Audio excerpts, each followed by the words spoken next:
Amen.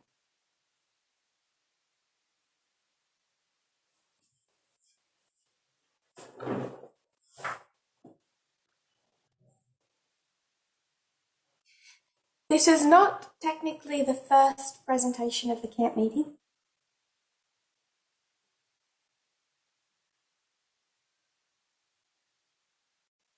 First presentation for me was the 24th of October.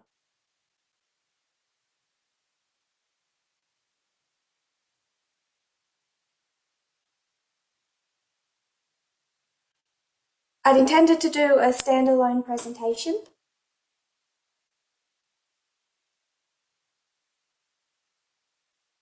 on the divisions within feminism,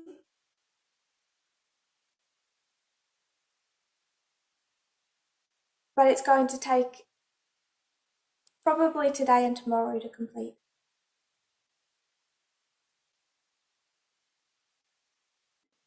So we're definitely not discussing China at this camp meeting.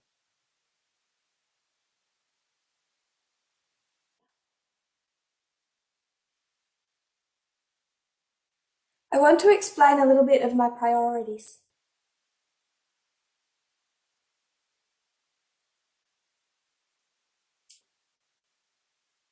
Because I know that some people aren't happy.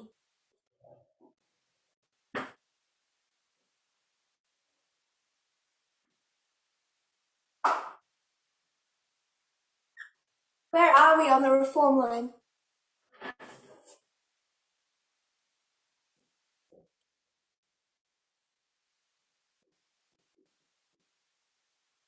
I'm talking 144,000.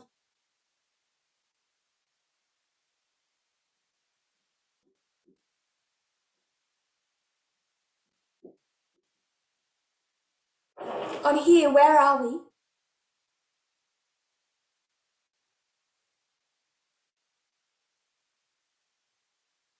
We're at the last major waymark before the Sunday law.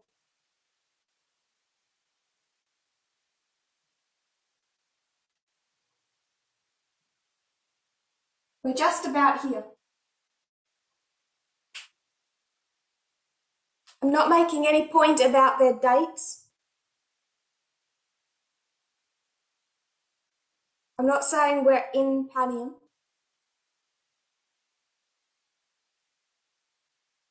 At minimum, I think we have the early stages of the waymark.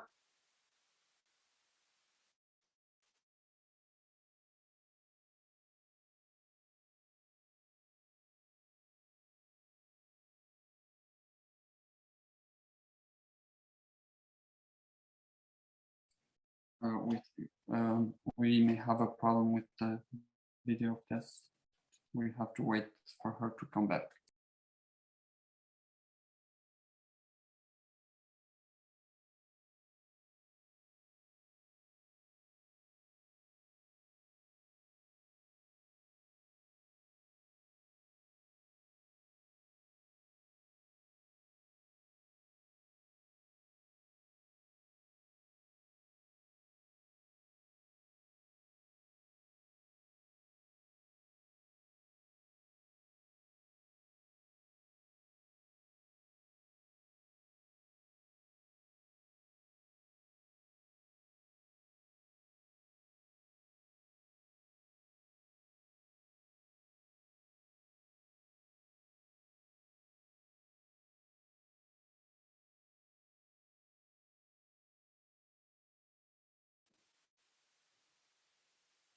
Can you hear me?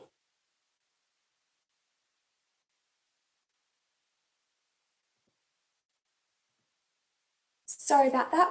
I'm back.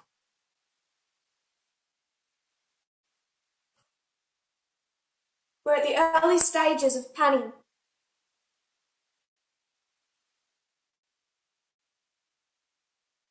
It's the formalisation of the message of the Sunday law.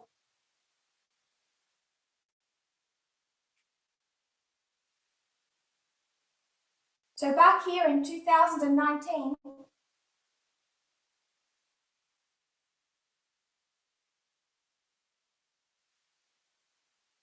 from January to August, everyone is expecting the Sunday law to be about the Sabbath.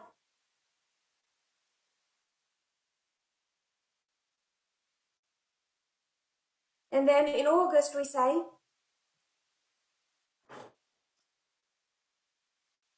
it's not about the Sabbath, it's about gender.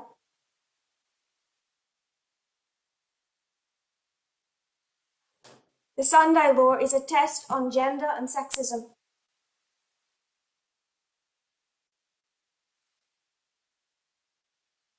And that's all well and good for the dispensation of the latter rain.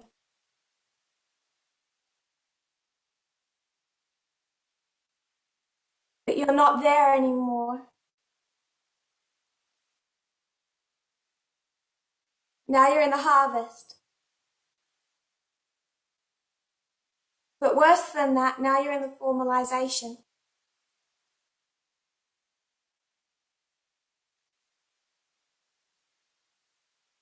I know that some are questioning whether or not there can be a shaking in the harvest.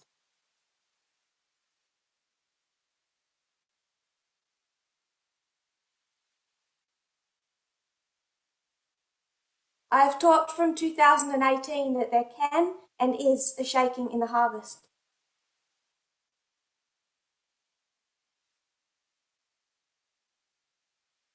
But if you still reject that, consider where you are.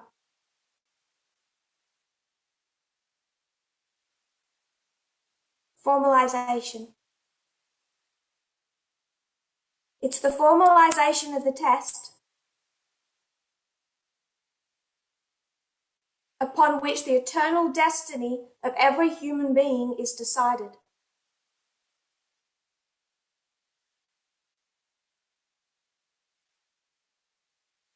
People are tired of me talking about sexism and gender.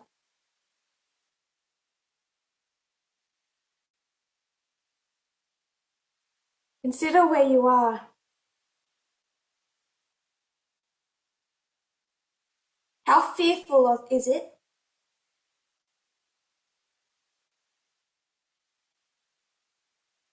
That at this point in time,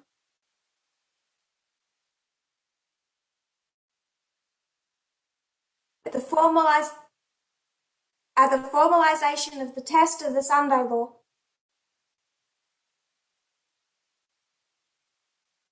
you want us to stop speaking about sexism and gender.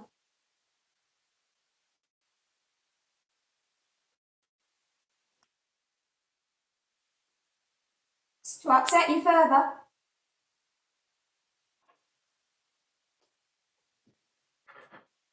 I'll be speaking about it here. We've got a lot more to say. But separate to that,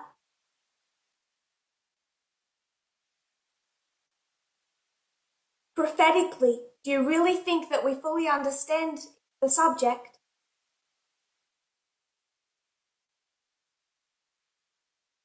Before the formalization,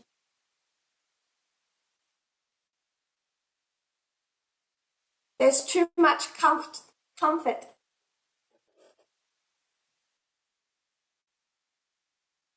and dislike of an uncomfortable topic.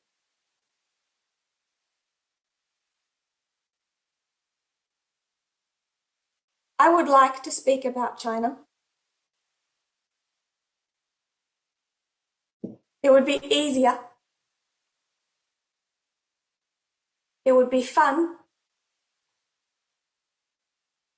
But your eternal destiny is not decided over China. So if we go through Panium and don't discuss Russia once,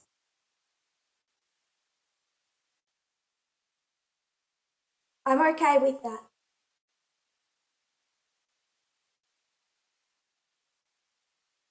I'm okay with that. We'll get to it later.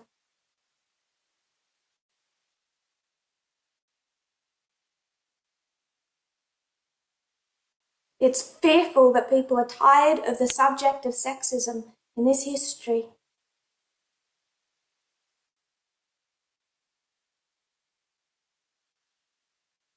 And it shows still how little this subject is taken seriously.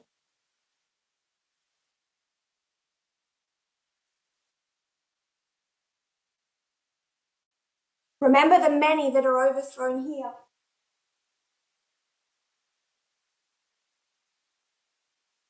And where they come from. They're people walking with you here.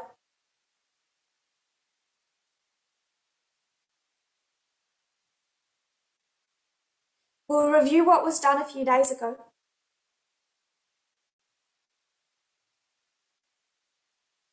I want to define feminism first. With the Merriam-Webster dictionary.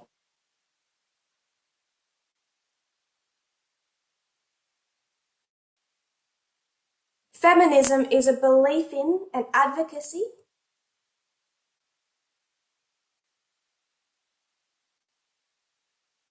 for the political, economic, and social equality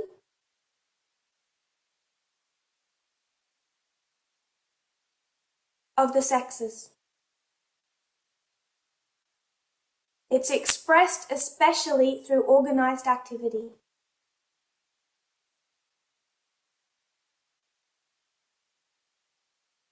On behalf of women's rights and interests.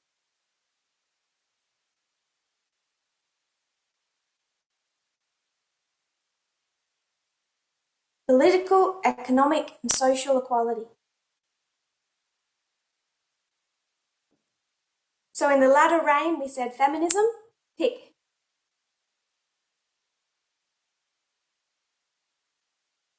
Freedom, tick. In the harvest, we look at the Democrat Party, Millerite history and the Whig Party,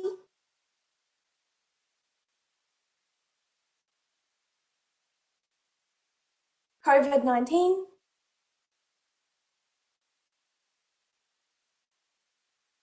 and we say, what does freedom look like?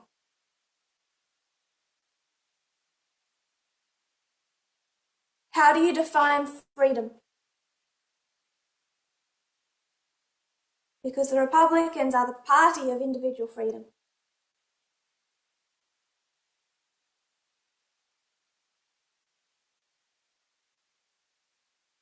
Now we're looking at feminism.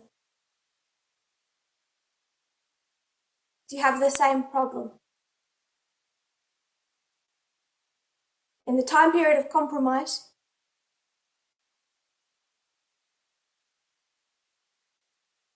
compromises of many who claim feminism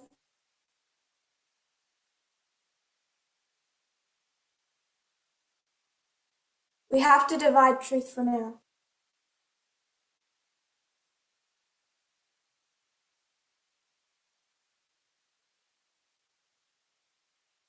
Our message on this subject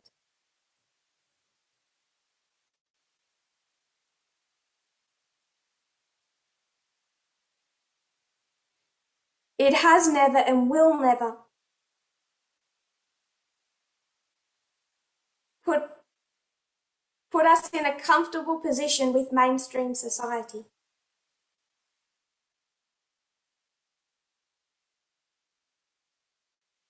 God's messages have never done that. If you zoom really far out and you look at the Sabbath and Sunday, it's possible to think that they're both the same. Zoom far out. You zoom in, and you see the life and death difference. You zoom out and you compare them. True and the counterfeit.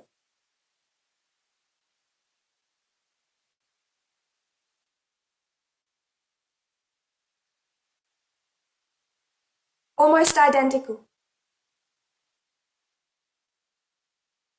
You zoom in and you contrast them.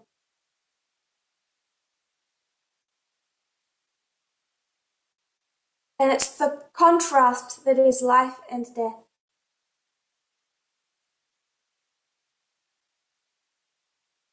So we're zooming in on feminism.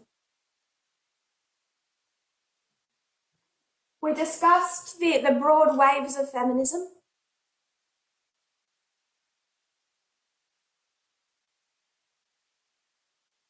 First, second, introduced the third.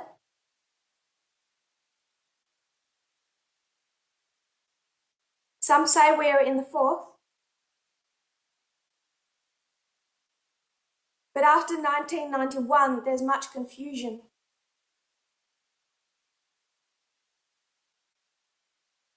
Because it's more difficult to see victories.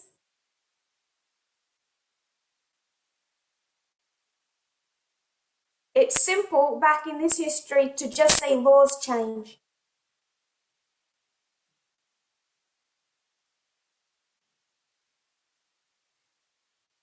But now it's a fight over mindset.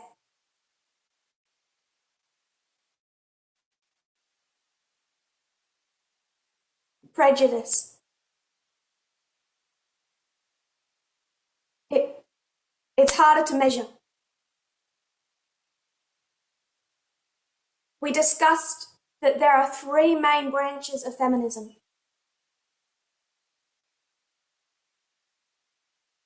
We began with a discussion of the first, cultural.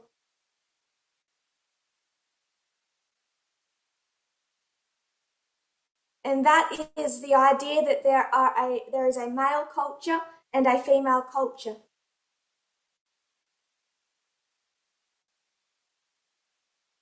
And equality for them is lifting up female culture, which they see as cooperation, nurturing, caregiving.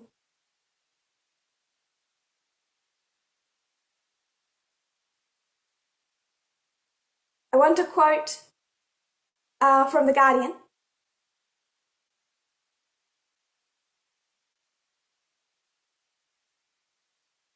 Pope Francis does acknowledge that it is legitimate and indeed desirable that women wish to study, work, and have personal goals, but seems to set this against the need for women to fulfill their maternal duties, declaring in the same section, the weakening of this maternal presence with its feminine qualities poses a grave risk to our world.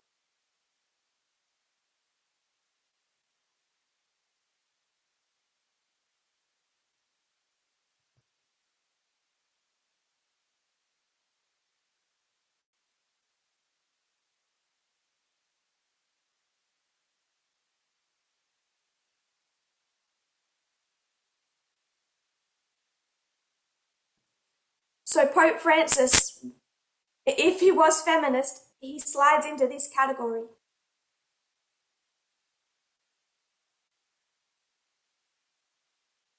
And when he wants to include women in the Catholic Church, it's so they can give their maternal presence, their feminine qualities, their ethics of care. And when you see what that looks like in practice, it's not equality, which is why you would expect to see this in a counterfeit.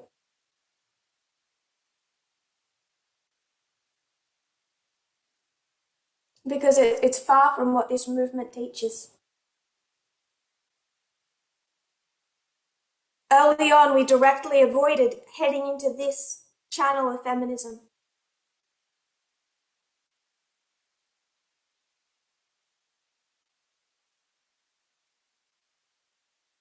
Because we recognized this is not where the prophetic message brought us.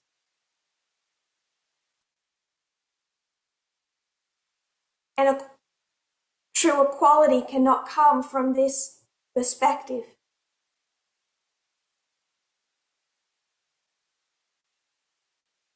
Understanding and accepting women's leadership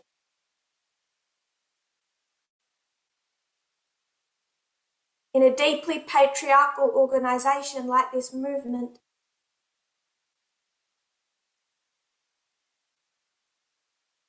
is impossible from this direction.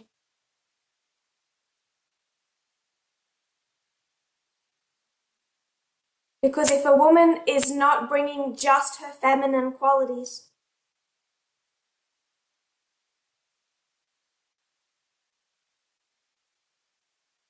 as they define feminine qualities, no one listens. They just want mothering.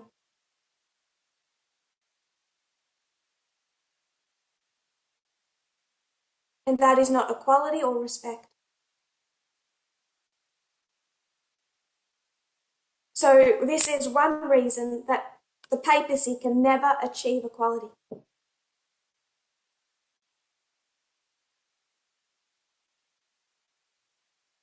The Pope's tentative overtures towards feminism are exciting, but they're meaningless if simply overlaid upon existing unequal foundations that he makes no attempt to change.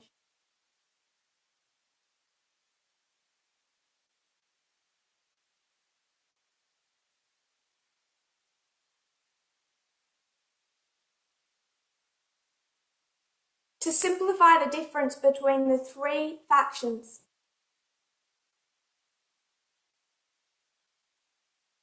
can you see the unequal foundations of society?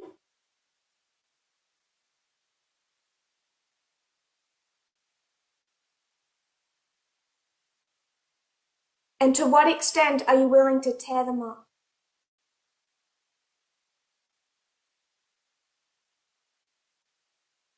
And what this article recognizes is that true feminism cannot be built upon unequal foundations.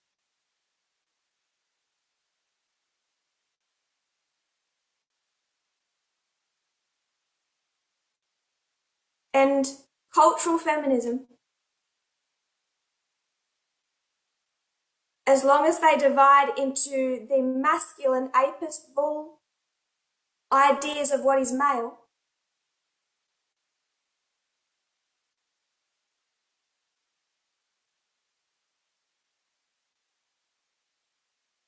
and Virgin Mary idea of what is female,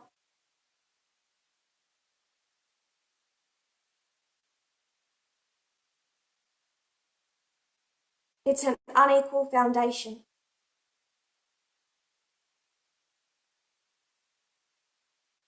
If you believe in this, you have no problem with training. You have no problem with the mindset of the apis bull.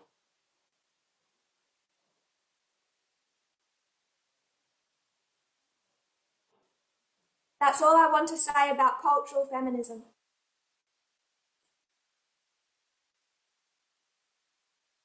Because I think that's simple enough to see. And as a movement, enough people agree on this point.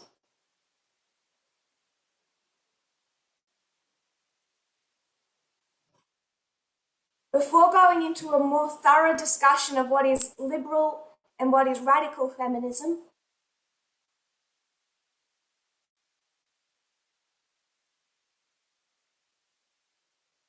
we wanted to look at some of the goals of first and second wave feminism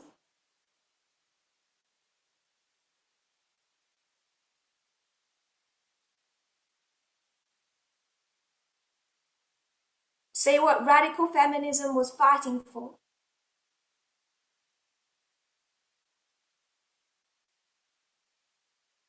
And what was used to attack them.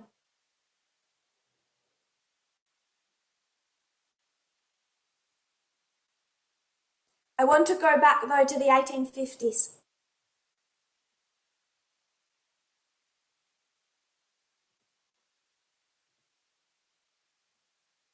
When women started wearing bloomers.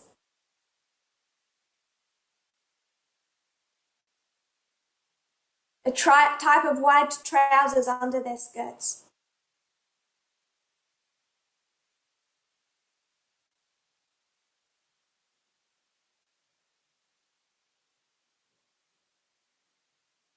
This is how they were characterized in the 1850s.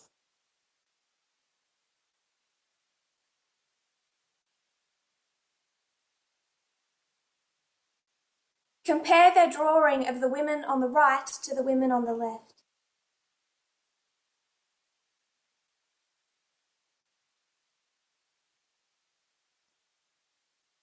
First of all, note the boldness.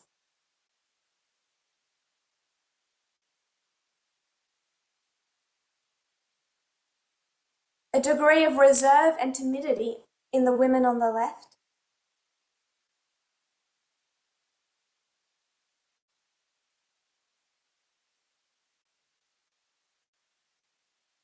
Arrogant boldness by the women in the center.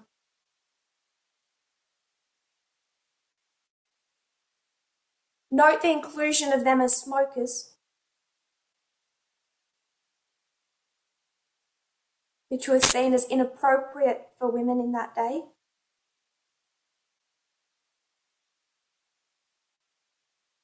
Particularly note the features. Who would you describe as attractive and unattractive?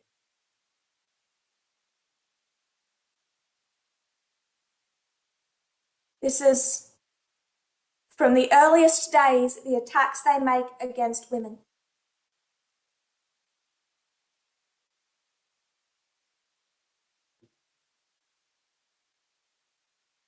So it centers on cultural expectations of beauty.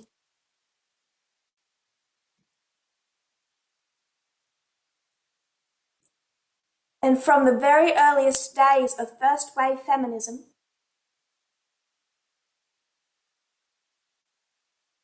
every disagreeing man and woman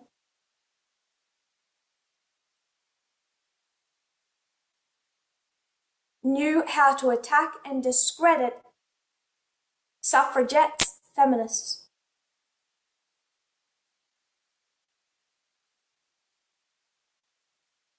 They were taking down gender norms,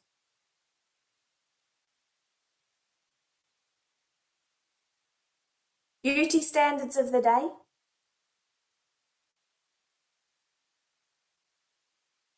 and to prevent women joining them,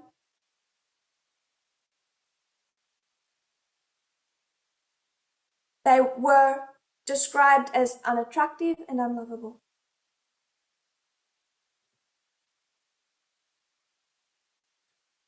I want to make one point.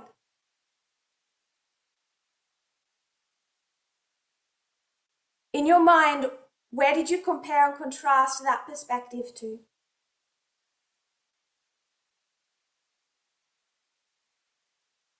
That photo. Because I think many people would have thought of that in the 1850s.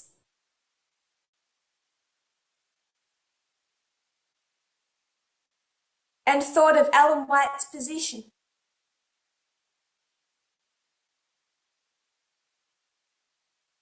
We shouldn't do that.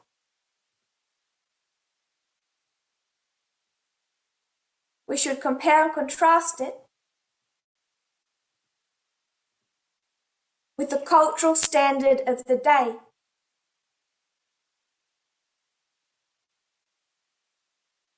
The beauty standards of the day.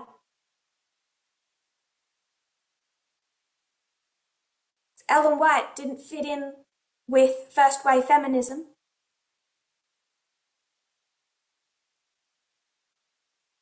She also didn't fit in with the beauty standards of the day.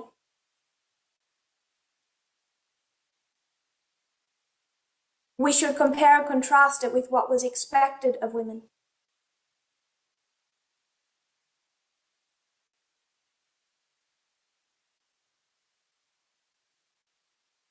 Which is more like this. And even women in poverty getting as close to that ideal as possible.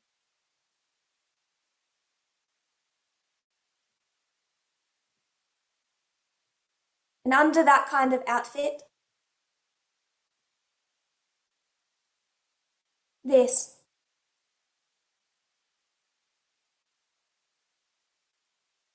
Because women do not need to exercise, that's unattractive.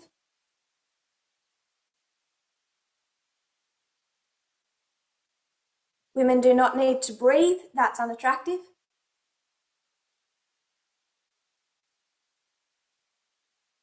The natural female form is not attractive enough.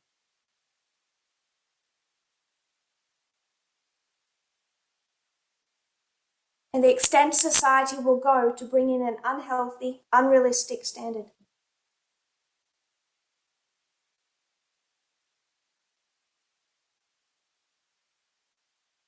Ellen White, compared to today, is not a feminist.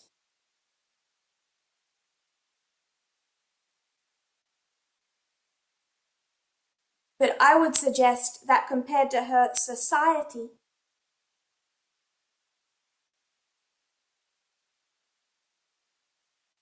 she came much closer to equality than we give her credit for.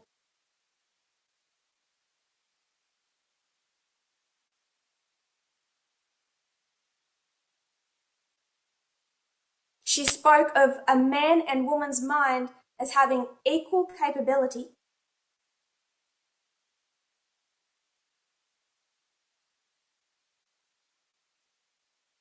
if correctly trained. That's radical for her time. She spoke up of women needing to make their own decisions.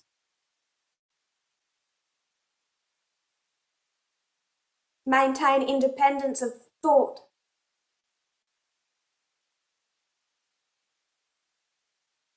Not being constrained to unhealthy, unrealistic, and distracting beauty standards.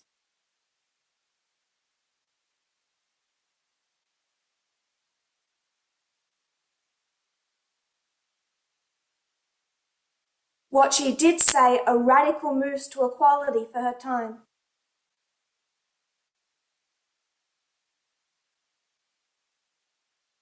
In opposition to beauty standards of the external.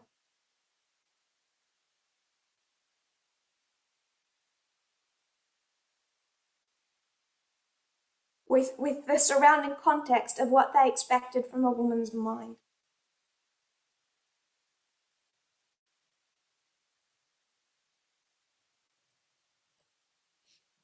So I wasn't comparing and contrasting the trousers with Ellen White's position.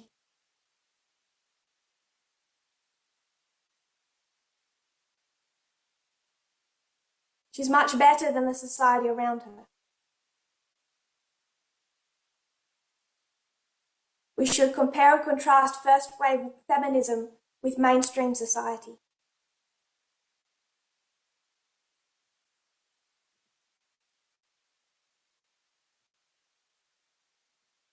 Then we come to the later days of the suffragette movement.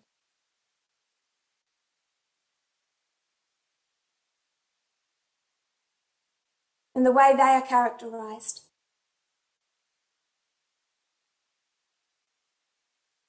Just in case you think anything has changed,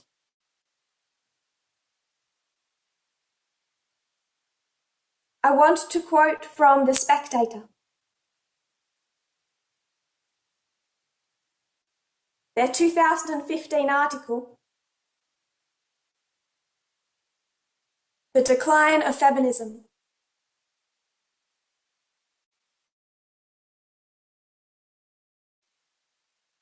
Just for context,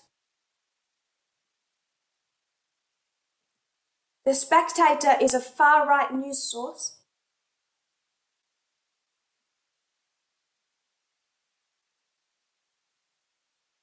And this article is written by a woman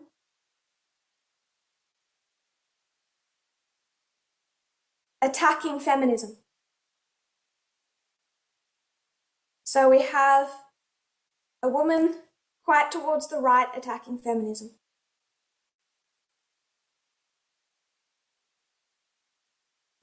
Making sure women are covered up in public so their bare flesh doesn't offend anyone is something you'd expect in Saudi Arabia, not here, where we should be free to dress as provocatively as we please.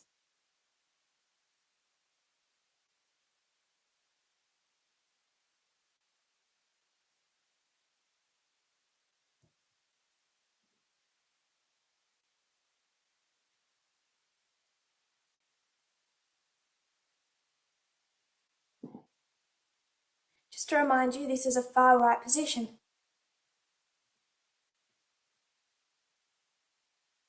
Why shouldn't we wear makeup, stockings and suspenders if we like?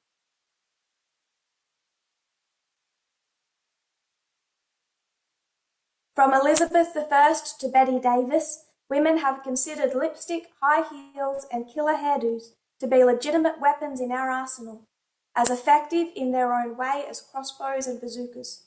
But new feminists are determined to drain the fun from life.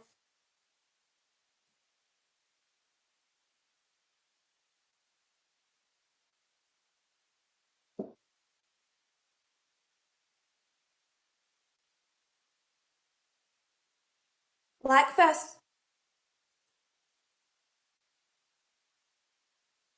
first wave sexism and feminism, and second wave, what's the response by the far right to feminism today?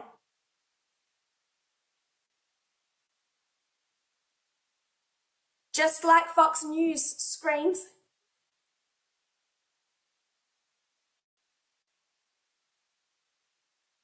against steps to combat climate change,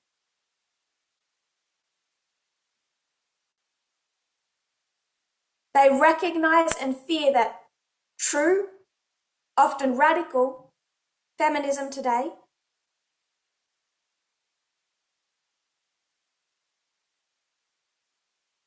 is coming for their lipstick, their makeup, their high heels.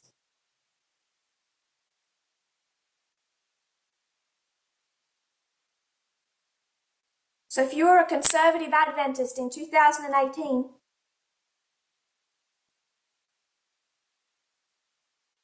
and you became a feminist by putting on makeup, high heels and jewelry,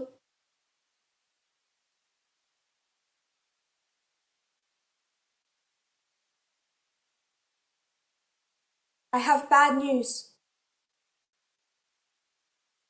But our right would be quite pleased. But I went to this article because I wanted to highlight their picture.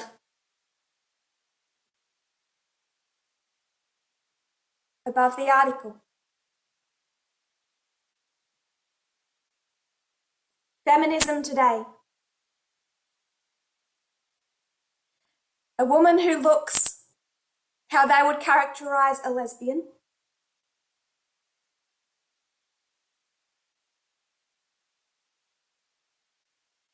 And this old-fashioned woman on the left.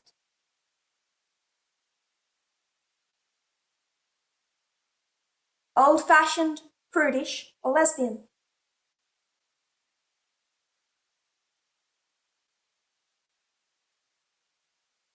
Remember our photo from second wave feminism. Said down with men. Now, feminists, all men are scum.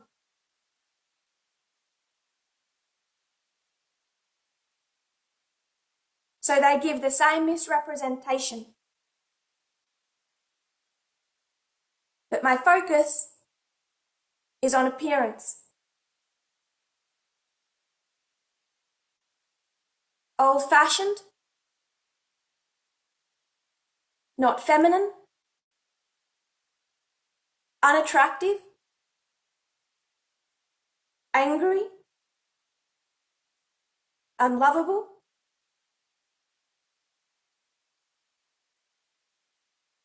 ugly. Nothing has changed from today to 1970.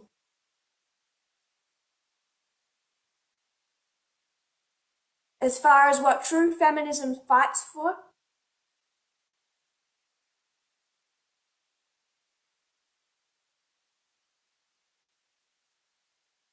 and how they are misrepresented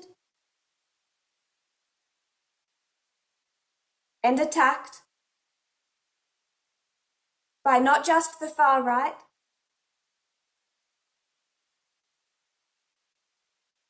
but the leaning right,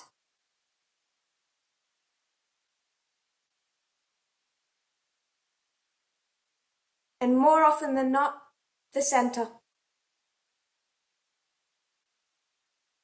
and the mainstream. Because that's where compromise comes in.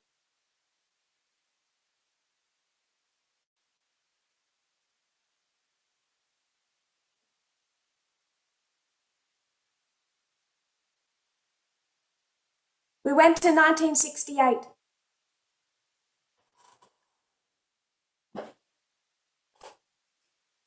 That feminist uprising was conceived by a radical feminist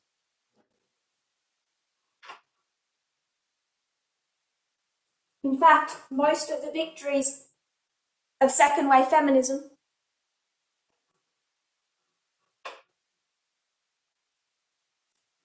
came through radical feminism.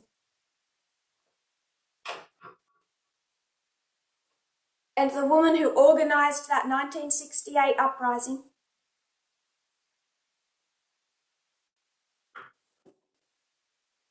also made popular the main slogan for radical feminists.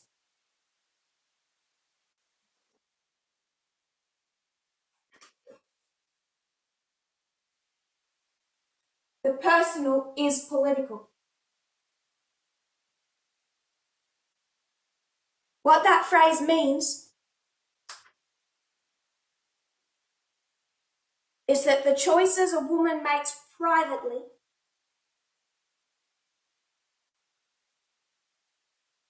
in her home, in her marriage, in her dress, in her lifestyle, are political choices.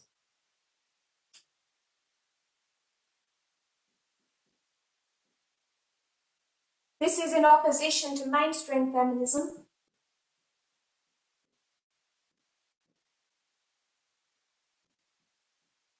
that saw these things as private matters. They were happy for legislative changes, but they separated their private lives from political action.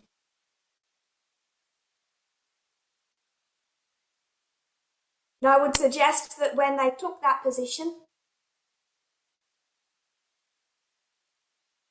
one that you could say is characterized by individual freedom,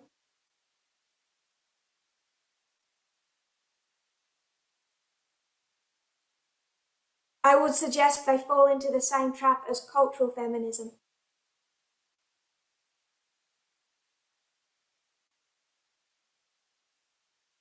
And in leaving sexism within their personal lives, personal choices,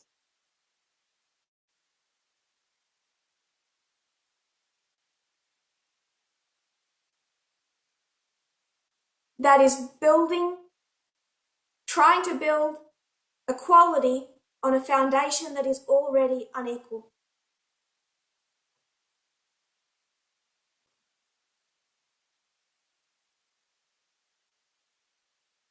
And one main personal choice that radical feminists were combating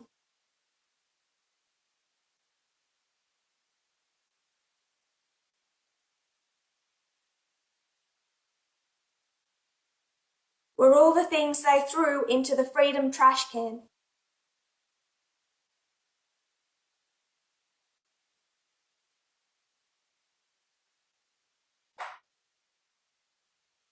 Shapewear,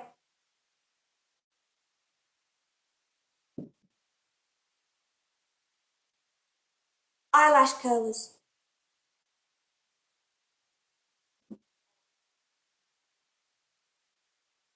makeup, women's magazines that are full of things that make your brain dead.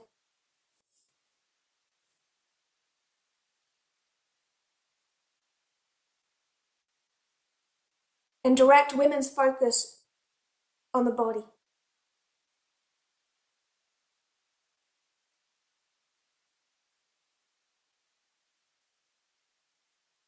That freedom trash can is where the characterization of bra burners came from.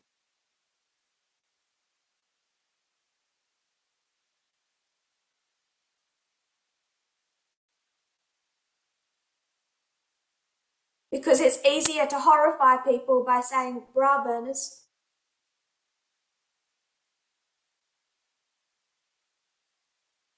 than makeup burners. And the response: art buckled spread that myth nationwide. The final and most tragic part of the protest took place when several of the women publicly burned their bras. If the average American female gave up all her beauty products, she would look like Tiny Tim, and there would be no reason for the American male to have anything to do with her.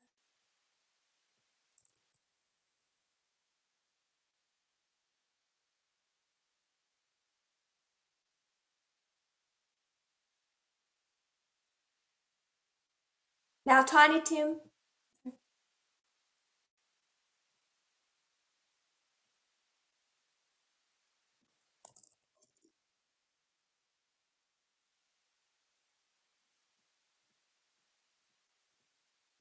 was a musician.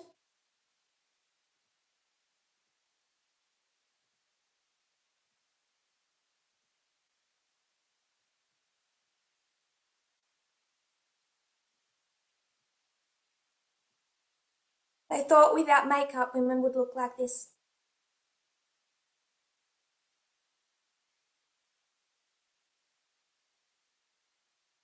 Or something close to it.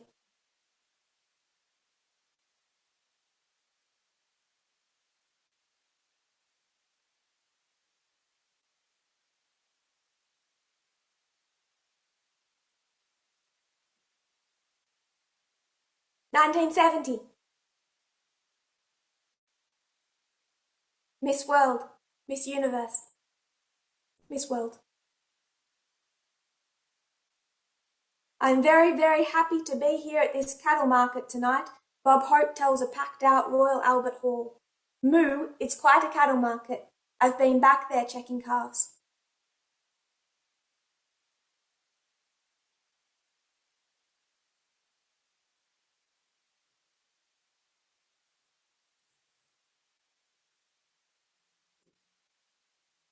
There are more women in the audience cheering.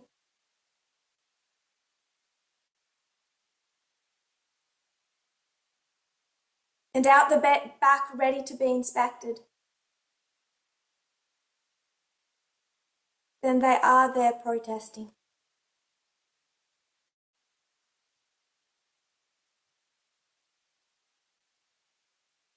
It's not a popular position.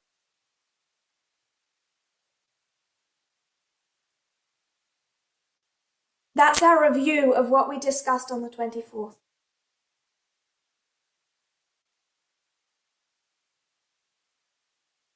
Now, I already have a position on liberal and mainstream feminism.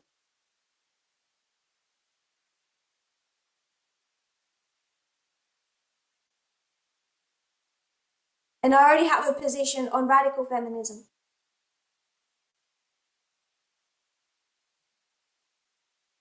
So I'm not going to pretend that I'm coming into this meeting without a position.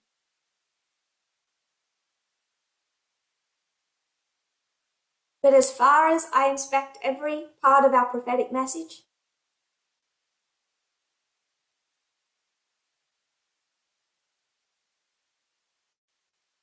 I would argue that mine is the only one in agreement with it.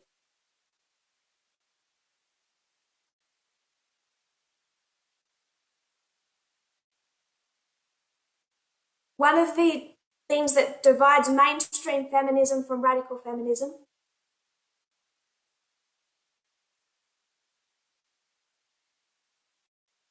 is individual and personal freedom.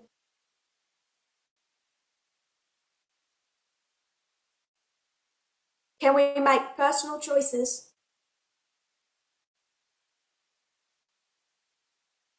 that don't tie into wider issues of equality?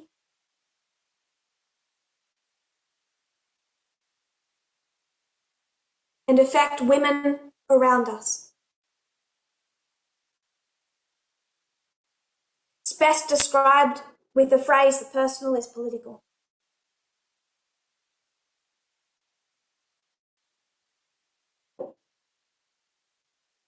But there is another way that liberal feminism thinks.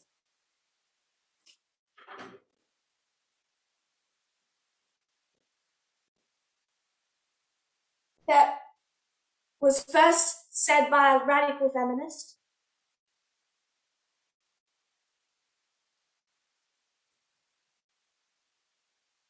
And it's said in a way that's clearly negative.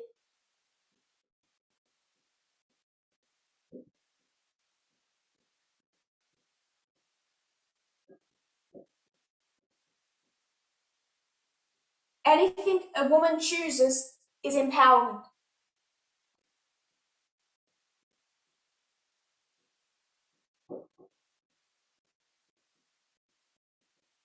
Because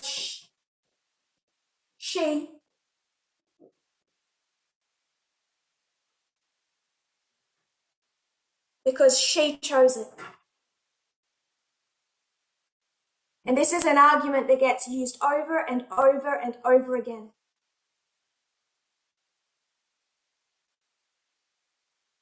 So the liberal feminists and the women at the beauty pageant say, don't tell me I'm not a feminist.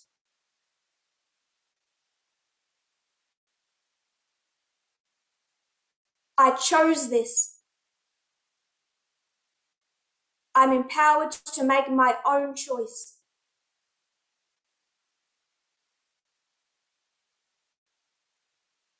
We're going to come back to that issue. Liberal feminism. This is the variety of feminism that works within the structure of mainstream society to integrate women into that structure.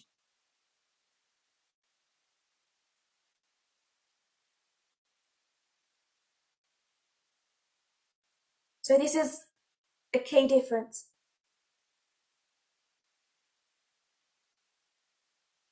Liberal feminism wishes to bring women into the structure of society.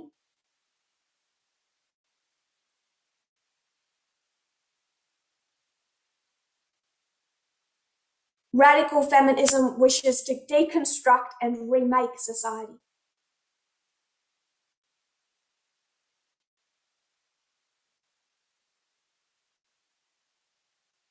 Because they see that sexism at that very foundation is built into society.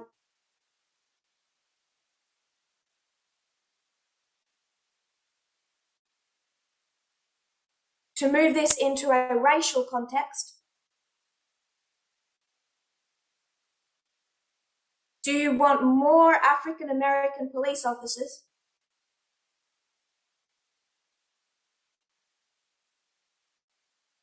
Or do you want to defund the police system?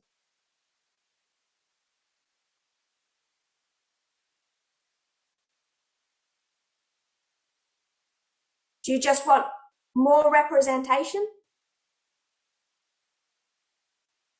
Or do you want to deal with the institution, the construct?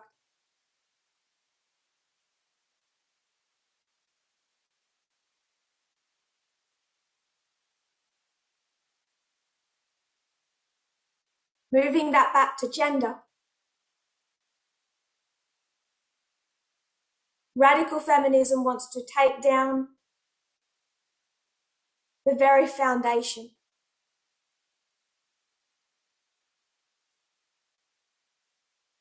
And that's where it comes as the idea of being radical.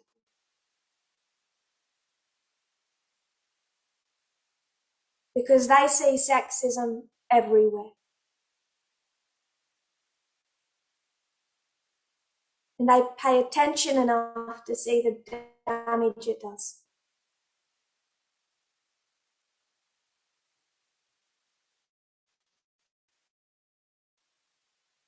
Abigail Adams and Mary Wollstonecraft were there from the start, proposing equality for women. As is often the case with liberals, they slog along inside the system, getting little done amongst the compromisers until some radical movement shows up and pulls those compromisers left of centre. This is how it operated in the days of the suffragist movement and again with the emergence of the radical feminists.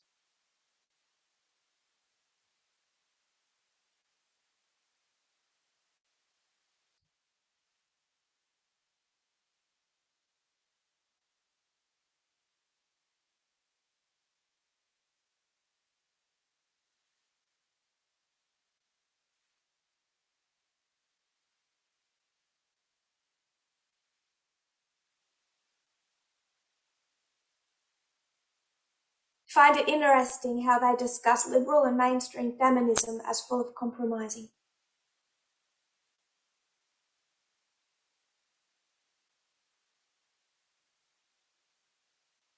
Because they're happy with the sexist foundations of society and culture.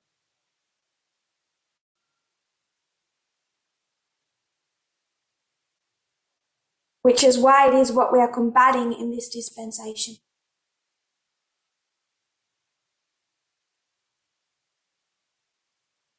Skipping 2 sentences.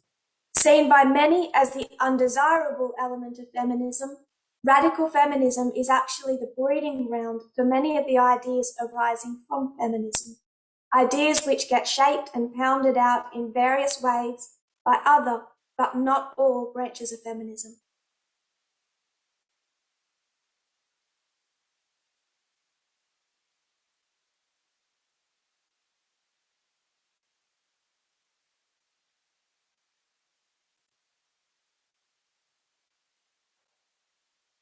Radical feminism was the cutting edge of feminist theory from approximately 1967 to 1975, the key years of second wave.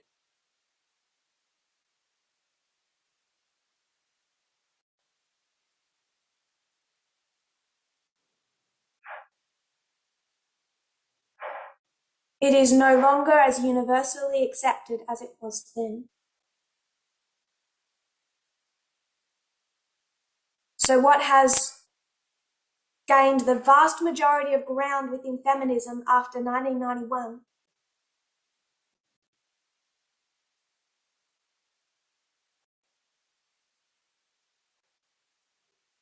is liberal mainstream feminism.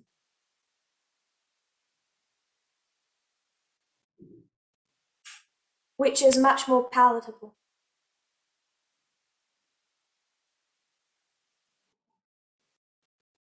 The core belief of radical feminism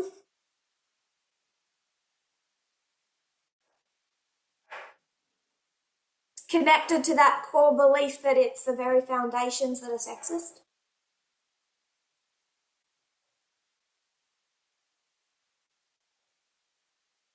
The reason this group gets the radical label is that they view the oppression of women as the most fundamental form of oppression, one that cuts across boundaries of race, culture, and economic class. This is a movement intent on social change of rather revolutionary proportions.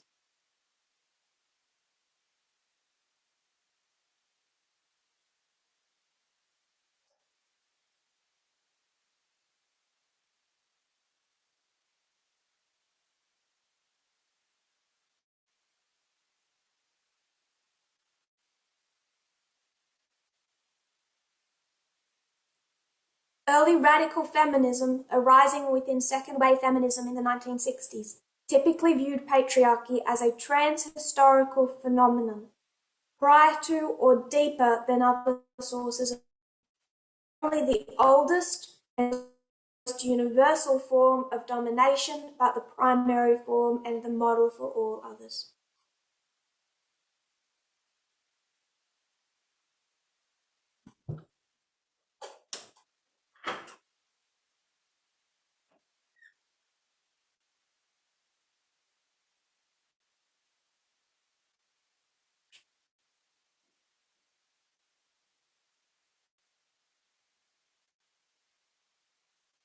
Eve, Cain, Ham.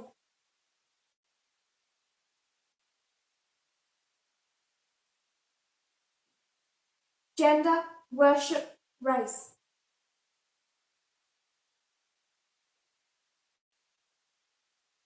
All those quotes are saying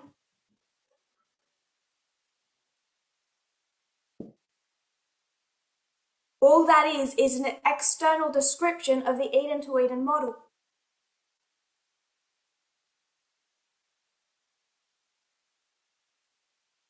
If it makes you uncomfortable, all it is verbalizing our prophetic model.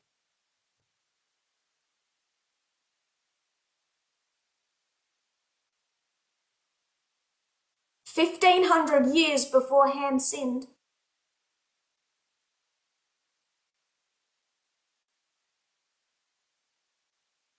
this was already introduced. And by the time you get to the flood, we have 4 women on that ark, and they've already lost every identifying characteristic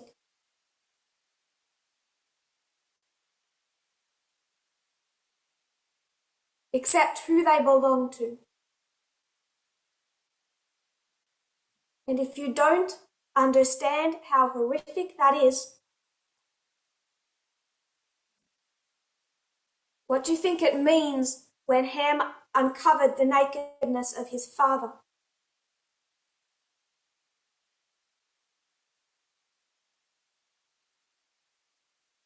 I won't answer that here. I'll leave that to my dear friend.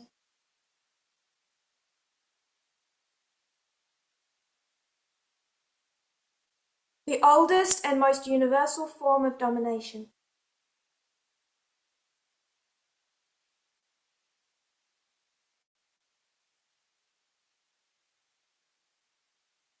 It exists. It exists across every boundary of race, class, and border.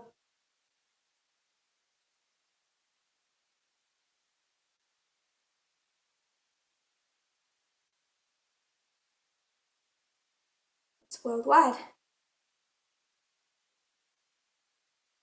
In the history of a worldwide test.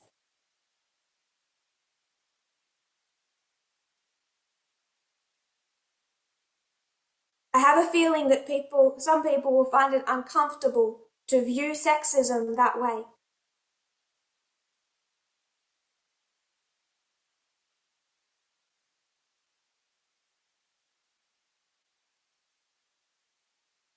I would suggest that's just an issue of ignorance and denial.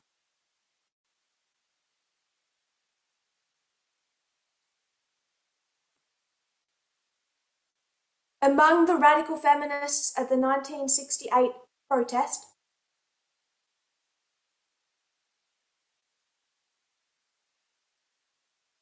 were the authors of the following statement.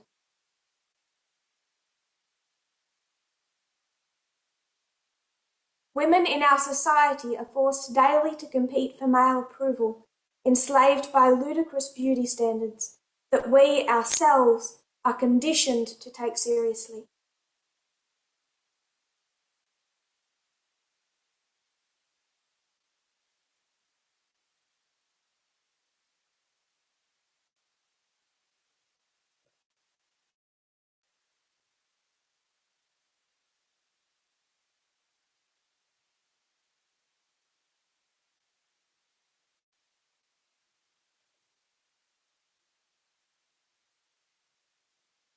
That's the second paragraph of quote number 7 for the translators. The response to women wearing trousers was the same.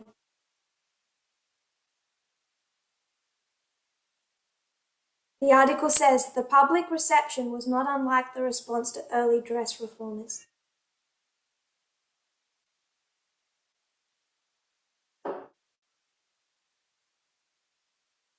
So we're drawing a clear line through the history of feminism.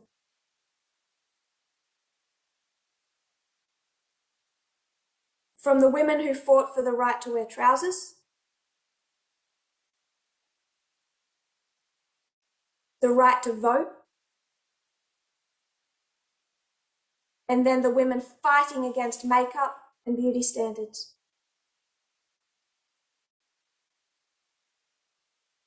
And the public reception was the same. Feminists were seen as dowdy, frumpy, moralizers who hated men because they could not attract them. Because radicals gained disproportionate media attention, the early feminist movement in general, and its critique of beauty in particular, was often dismissed even by those who accepted most of its other egalitarian principles.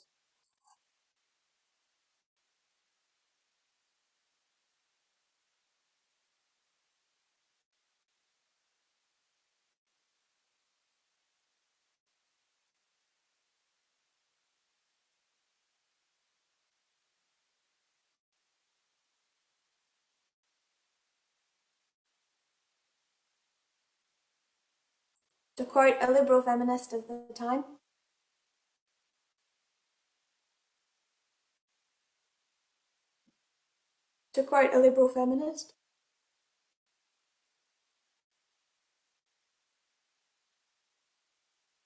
she voiced a common concern.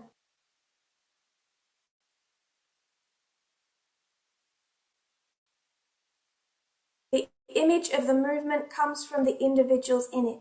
If large numbers of them are unattractive, the movement as a whole is bound to be so too.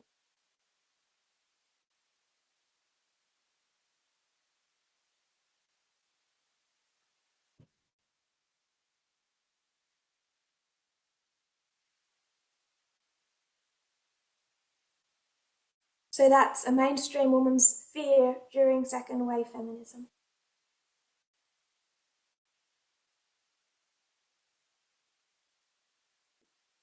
We need to embrace beauty standards.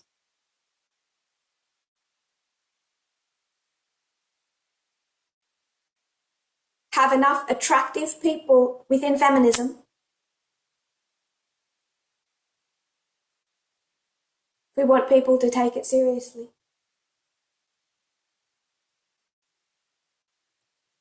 That was in her book published in 1987, The Skeptical Feminist.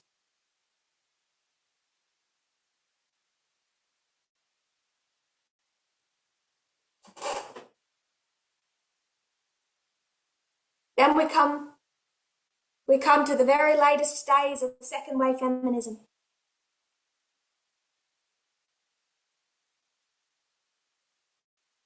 (1989). Keep in your mind the personal is political.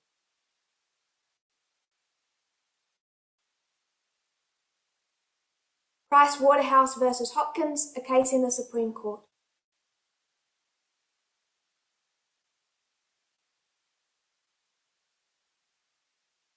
Hopkins, an accountant who was turned down for partnership by Price Waterhouse, claimed she was discriminated against because she did not conform to feminine stereotyped behaviour. She claimed assertive behaviour was considered offensive for her, but acceptable in a man.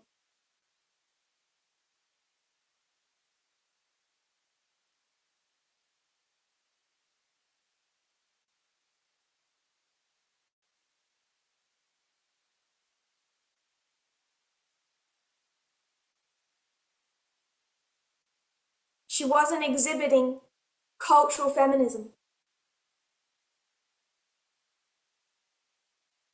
Even a male supporter urged her to conform more to feminine standards. As one member of the firm put it, Her problem would be solved if she would, quote, walk more femininely, wear makeup, have her hair styled, and wear jewelry.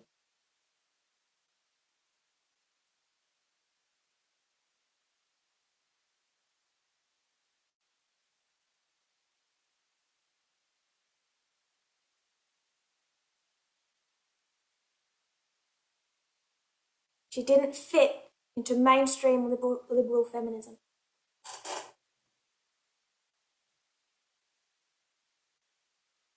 She won that Supreme Court case.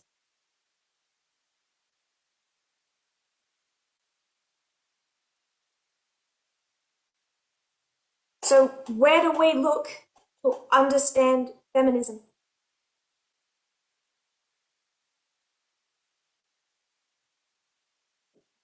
Whatever issue we're looking at,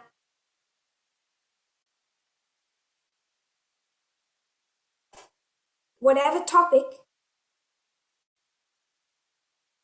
we tend to find it summarized in the 1989 to 1991 history.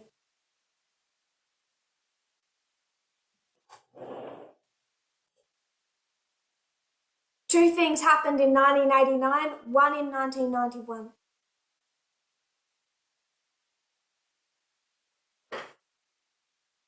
Number one, intersectionalism.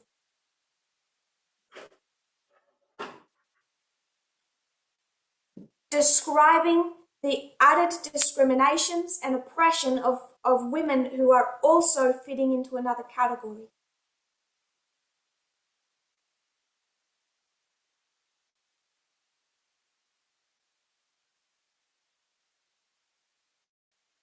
If a woman is woman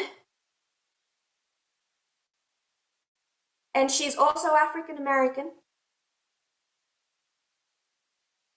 or a woman of color, those two issues intersect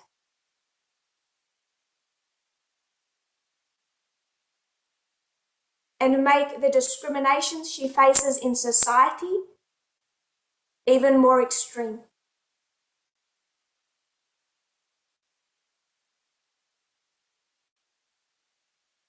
We would also include in that intersectionalism issues of LGBT.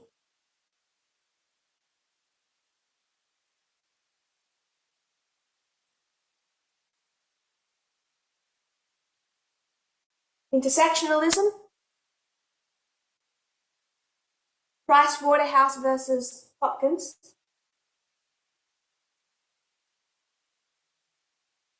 Discrimination based on a decision to not fit into mainstream beauty standards.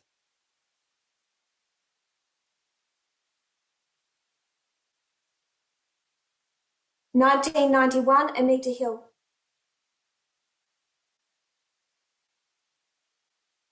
How a woman is treated and believed when she speaks out against abuse.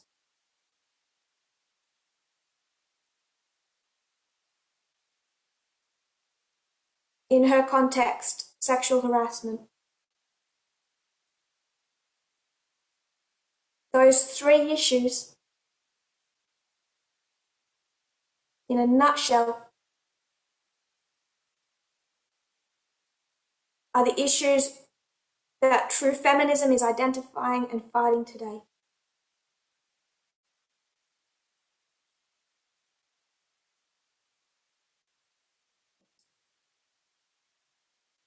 We'll try and finish this topic tomorrow. I think we've already laid a framework to discuss liberal versus radical.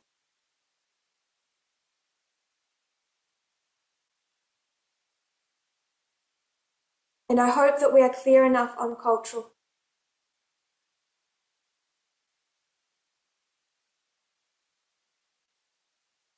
And our need to understand this is connected to two issues.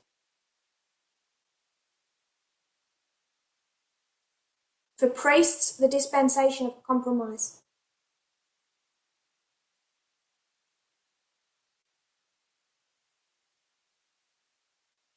For 144,000, the formalization of the message of the Sunday law, the formalization of understanding gender, sexism, feminism.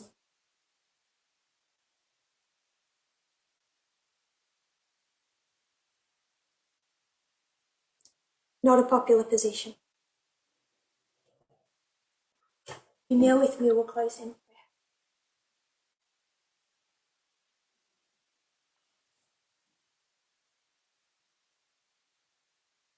Dear Lord, thank you that we can meet. As I see the people from all over the world, from South Sudan, Poland, Kenya, Colombia, Tahiti. How blessed that we can see each other. I pray as we prepare for the Sunday, Lord,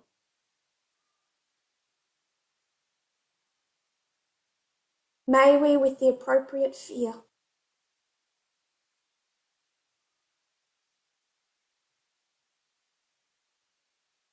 consider our position and our witness. I pray for a blessing upon the other speakers.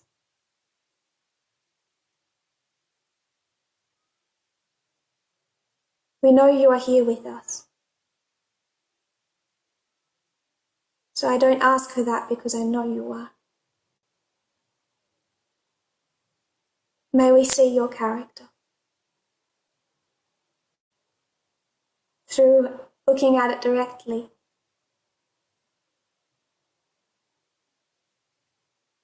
and also through understanding the counterfeit,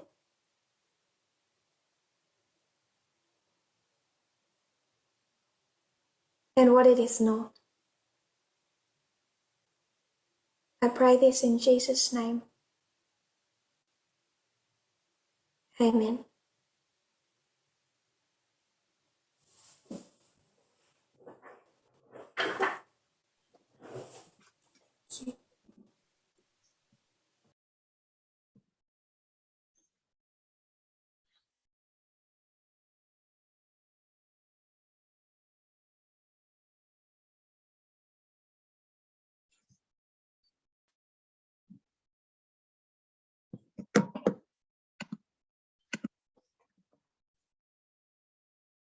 Oui, tu peux y aller.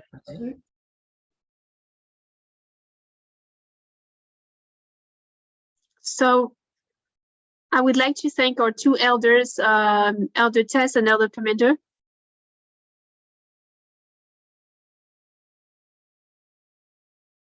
For those messages that they sent us and that are directly from God.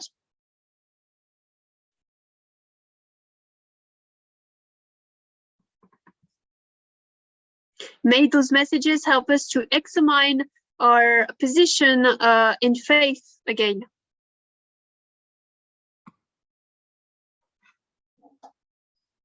And also help us to unite ourselves on Christ again.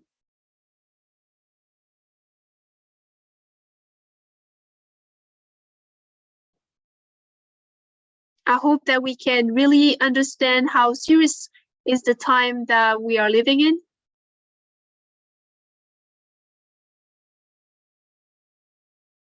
As we are about to come down from the upper room.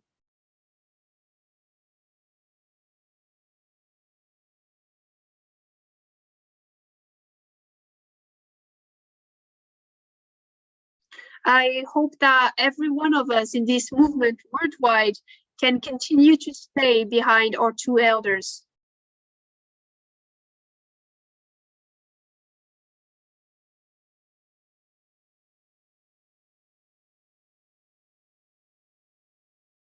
And it's with pleasure that I invite you to come back tomorrow for more powerful messages.